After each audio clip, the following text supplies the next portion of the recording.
I also want to talk about the connection between Pee Wee Herman and the number 67. You didn't see that coming, did you? So we'll get to that. But first, I have to talk about what happened in Australia over the weekend. And I guess let's start with Tulsi Gabbard. And I have a lot to share on this, so bear with me. And let's start with a quote from Tulsi. Okay, are we seeing this? All right, so Tulsi Gabbard posted on Twitter today, the tragic Islamist terror attack against those at a Hanukkah celebration in Australia sadly should not come as a surprise to anyone. This is the direct result of the massive influx of Islamists to Australia. Now, I'm going to pause there for a moment because the word Islamist sounds so much like Islam or Islamic. I'm going to make that distinction in a moment, so bear with me. But so again, back to what she said. This is the direct result of massive flux of Islamists to Australia. Their goal is not only the Islamization of Australia, but the entire world, including the United States. Islamists and Islamism is the greatest threat to the freedom, security, and prosperity of the United States and the entire world.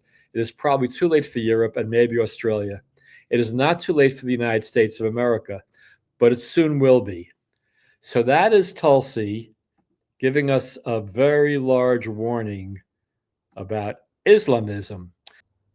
Because here's what happened a few years ago. Tulsi came back from Africa, and she had been on guard duty for months, and they were dealing with the threat of Al-Qaeda in Africa. And when Tulsi came back from Africa after being on active duty for several months, she tweeted basically what she just tweeted today, that Islamism is, you know, for lack of a better word, the greatest threat to, and words to this effect, that Islamism is a very great threat to Western civilization. So what happened? Mass cancellations.